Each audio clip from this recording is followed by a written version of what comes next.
Hello दोस्तों, नमस्कार। मैं आपका भाई। तो चलिए मैं आज फिर से आपके लिए क्लास 10th की हिंदी से आपको पहला चैप्टर लेकर आए हैं ना, जो कि आपका पहला चैप्टर में कुछ क्वेश्चन बनता है, उसको हम ऑब्जेक्टिव के रूप में देख लेंगे, है ना। तो चलिए आइए हम बारी बारी से क्वेश्चन की ओर बढ़ते हैं ना। तो सबसे पहले आपको हम बता दें कि क्लास 10th की जो हिंदी है ये पार्ट 1 है, यानी चैप्टर नंबर 1 है आपका, है ना।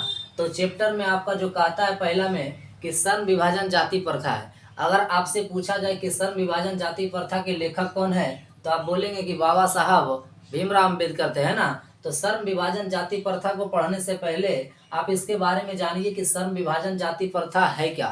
तो आपको मालूम होना चाहिए कि सर्ण विभाजन जाति प्रथा, सर्ण का मतलब होता है काम करना और विभाजन मतलब होता है बांटना, यानी काम के आधार पर लोगों को बांट देना, है ना। ये सर्ण विभाजन जाति प्रथा है। तो सर्ण विभाजन जाति प्रथा के लेखक आपसे पूछा जाए तो बाबा साहब भीमराव अंबेडकर बोलेंगे, है ना।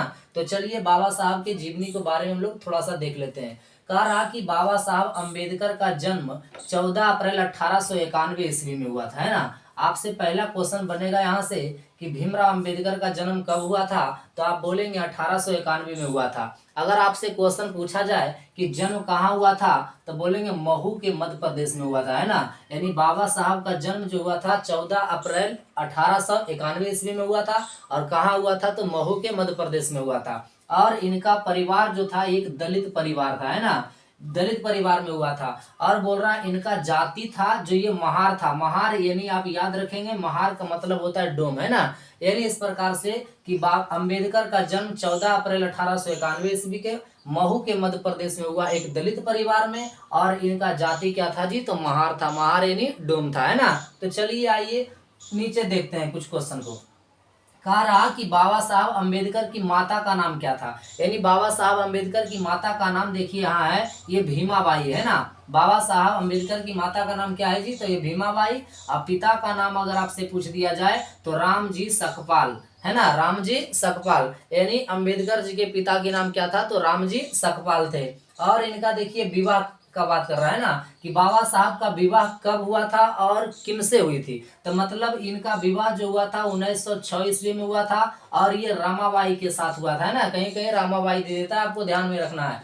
यानी बाबा साहब का विवाह जो हुआ था रामाबाई के साथ हुआ था, और 1906 में हुआ था। और बाबा साहब की परीक्षा जो मैट्रिक पढ़ी थी वह 1907 ईस्वी में हुई थी, है ना, याद रखना है। बाबा साहब मैट्रिक कब दिए थे, तो 1907 ईस्वी में दिए थे। तो आपको इससे पता होना चाहिए कि बाबा साहब मैट्रिक 1907 में दिए और विवाह इनका 1906 में हो गया था। यानी कहने का मतलब है कि बाबा साहब मैट्रिक का एग्जाम भी नहीं दिए थे और उनसे पहले उनका विवाह हो गया था, यानी 9th क्लास में, समझिए। और आजकल के जमाने में क्या है, आप समझते होंगे कितना स्टूडेंट तो मैट्रिक इंटर बीए कर लेते हैं, उसके बाद भी 4 साल पढ़ रहते हैं, उसके बाद भी विवाह नहीं होता, है ना।